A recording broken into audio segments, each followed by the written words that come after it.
Gérard de Rooij a trouvé un adversaire à sa taille, le russe Karginov, vainqueur des étapes 8 et 9 chez les camions. En revanche, la balade de santé continue pour Ignacio Casale. Au guidon de son quad Yamaha Raptor, le Chilien gère tranquillement son avance au général.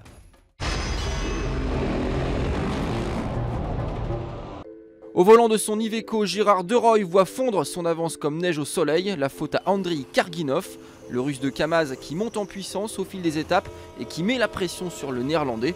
Preuve en est, Karginov vient de s'adjuger les étapes 8 et 9 et à chaque fois il a devancé son adversaire Gérard de Rooij. Entre Salta et Kalama, Karginov s'impose avec 5 minutes et 15 secondes d'avance sur le leader. Le lendemain, rebelote lors du 9e opus, il termine l'étape en vainqueur. Mieux, il reprend à de Rooij 19 minutes de plus au classement général. Après 9 étapes, seulement 13 minutes et 28 secondes séparent donc les deux pilotes Iveco et Kamaz. Avantage pour l'instant à de Rooij, mais si Karginov garde ce rythme, le leadership pourrait changer avant l'arrivée à Valparaiso. De Rooij en grosse difficulté lors de l'étape 9. Derrière, la bataille fait rage pour la 3e place et ce sont deux pilotes Kamaz qui s'affrontent, Eduard Nikolaev et Dimitri Sotnikov. Un peu plus de 10 minutes les séparent au général, Nikolaev a pour l'instant le dessus.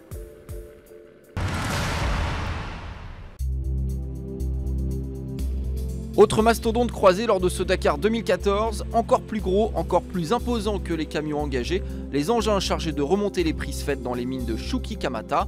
Et au vu des images, leur taille est sacrément impressionnante.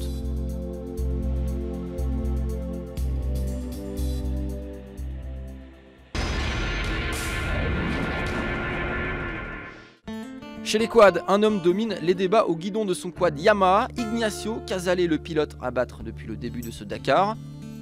Et visiblement, ses adversaires n'ont toujours pas trouvé la parade. Le Chilien est solidement en tête. Lors de l'étape 8 courue entre Uyuni et Kalama, il s'impose devant Sebastián Husseini avec plus de 8 minutes d'avance. Mieux dans le même temps, La Fuente, son plus proche poursuivant au général, termine la spéciale avec 15 minutes de retard. Une aubaine pour Casale qui accroît par là même son avance au leaderboard. Dans l'étape 9, on prend les mêmes et on recommence. Casale et Husseini sont encore aux avant-postes, mais cette fois-ci avantage aux Néerlandais pilotant un quad Honda. C'est le seul pilote à terminer à Iquique en moins de 6 heures. Derrière lui, Ignacio Casale a eu du mal.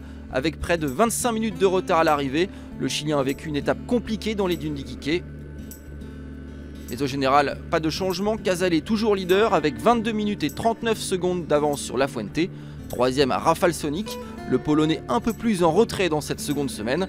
À la 4e place, on retrouve Sebastián Husseini, le Néerlandais à plus de 3 heures du leader au général. Enfin 5e, le Qatari Abou Issa.